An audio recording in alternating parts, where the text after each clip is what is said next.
برانی بەڕێز و خۆشەویستم لە تۆڕی میدیایی کۆمەڵ ئەمیری کۆمەڵی ئیسلامی کارمەندانی تۆڕی میدیایی کۆمەڵی بەسەر کردەوە و سپاس و پێزانینی خۆی و ئەنجومەنی سەرکردایەتی کۆمەڵی ئیسلامی لەمەڕ هەوڵ و ماندووبوونەکانی 4 ساڵی ڕابردوو پڕ لە قەیران و سەختی پێشکەشی کارمەندان کرد. ئەمیری کۆمەڵی ئیسلامی پابەندبوونی ڕاگەیاندکارێکی ئیسلامی باخلاق و ڕەوشتی ئیسلامیانە بەبیری کارمەندان هێنایەوە و ئەوەشی خستە ڕوو پێویستە هوشیار و بەئاگا بن لە خستنەڕووی بابەت و زانیاریەکانیان کە خزمەتکردن بێت بە خەڵک و کۆمەلگا و دوور بن لە زیان گەیاندن بە کاری ئیسلامیەوە. زۆر دەستخۆشیتان لێ دەکەم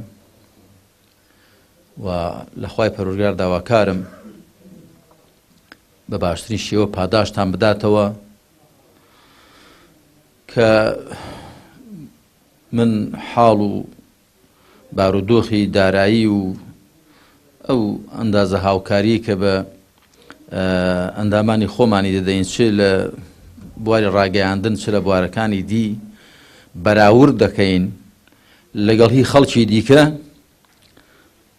لەخوا بە زیادوی خەڵکی ئێمە ژمارەی پێوانەییان شکاندووە لە خۆراگری و قەناعەت و دان بە خۆداگرتن و بەکەم قایلبوون و ڕازیبوون کە دیارە کۆمەڵی ئیسلامیش هەر ئەوەندەی لە توانادا هەیە گەرنا حەقیقەت ئێوەی بەڕێز و باقی ئەو برا خوشکانەمان کە لە ئۆرگانەکانی دیکەدا کار دەکەن شایستەی هەموو هاوکاری و پشتگیریەکەن لە ڕووی مادی و معنەویەوە. دەستخۆشیتان لێ دەکەم و خوا پاداشتان داتەوە. حەقیقەت من بە شەخسی لێشتان مەمنونم.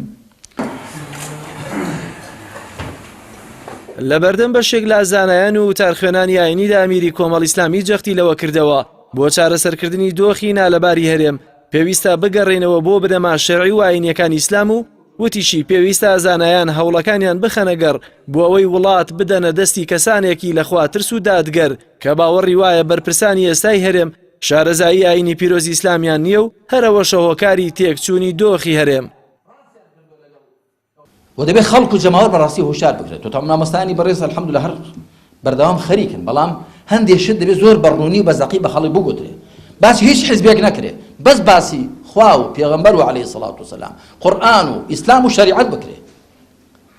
وەرە تۆ لەکوێی شەریعەتی لەکوێی قورئان لەکوێی سونەتی لەکوێی ئیمان بەخوای جا مامۆستایان بەڕاستی مەبەستمەوەی ئێمە زۆر بەرپرسیاری بەرامبەر بەم خەڵک و وڵاتەی ئێمە بە قیادەی سیاسیەکەشیەوە مامۆستایان پێتان وانە بێ ئەو برادەرانی کە قیادە و ڕیادەی ئەم خەڵک وڵاتە دەکەن پێتان وانە بێ لە ئیسلام شارەزان من لە نزیکەوە دەزانم زۆربەیان نە شارەزان بە ئیسلام. جا حەقیقەتەوە کەم تەرخەمی ئێمە مامۆستا دەبێت دانی پێدا بێنین. جا ئەم جیلەی شەر نییە، ئەم جیلەی ئێمە جیلی پێش ئێمە کەم تەرخەمی کراوە بۆیە مەیدان چۆڵ بووە خەڵکێک هاتووە پێش ئەو خەڵک و میلەتە کەوتووە کە بەڕێی خوا و پێغەمبەریدا نابات. وەڵڵاهی ئەرکی ئێمەیە ئێمە ئەم واقعە تێوەڕانەمێنین بەو شێوە لێی نەگەڕێین. لەگەڵ نزیکبوونەوە لە هەڵبژاردنەکاندا ئەمیری کۆمەڵی ئیسلامی داوای لە زانایانی ئاینی کرد خەڵک لە هەڵبژاردننی خەڵکانێکی دەست و دەمپاک و شار بکەنەوە بۆەوەی کەسێک بکەنە نوێنەری خۆیان کە خەمخۆری ڕاستەقینەی خەڵک بێت. ئێمە دەبێت خەڵک هاندەین بەڕاستی کە دەنگدان و چوون بۆش ئەو دەنگدانە خۆتان دەزان شایەدیدانە.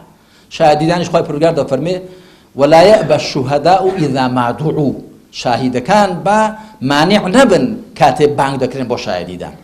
خۆ جەنای مامۆستایان دەزانن کە کابرا دەچێت دەڵێ من فڵان کەس دەکەمە نوێنەری خۆم یعنی شادی بۆ دەدەم کە کەفاعەتی هەیە ببێتە نوێنەری ئێمە. جا خۆ وەڵای ئێمە نەچین ئەهلی حەق شایەدی نەدەین بۆ خەڵکێکی شایستە بۆ خۆتان دەزانن کە ئێمە حەقیقەت پەرلەمانتارەکانیشمان پێیان سەربەرزین بەڕاستی خەڵکی ئیسلامی هەر بەلای کەمەوە خۆ لە گوناحە گەورەکان دەپارێزێ هەر بەلای کەمەوە خۆ لە درۆ و بوختان و چی دەپارێزێ خۆی لە حرامخۆری دەپارێزێ هەر جای لە خەڵکی دی. ئەگەر ئێمە نەچین خەڵک نەچێ شایەدێکی بە حەق بۆ خەڵکێکی شایستە نەدا مەیدان چۆڵ دەبێ بۆ شایەدیدانی خەڵکێکی خراپ بۆ کەسانێکی ناشایستە. ئەمیری کۆمەڵی ئیسلامی لە میانەی سەردانەکەیدا بۆ سلێمانی جگە لە سەرپەرشتی کۆبوونەوەی ئەنجومەنی سەرکردایەتی و کۆبوونەوەی گشتی کۆمەڵ تایبەت بە ئامادەکاریەکان بۆ بانگەشەکانی هەڵبژاردن لەگەڵ کارمەندانی تۆڕی میدیایی کۆمەڵ و زانایانی ئاینی و بەشێک لە گەنجان کۆبوویەوە و لە کۆبوونەوەکانیشدا ئەمیری کۆمەڵ هۆکاری سەرەکی تێکچوونی دۆخی هەرێمی بۆ دوورگرتنی بەرپرسان لە ئاینی پیرۆزی ئیسلام و تێنەگەیشتنیان لە بنەما شەرعیەکانی ئیسلام گەڕاندەوە.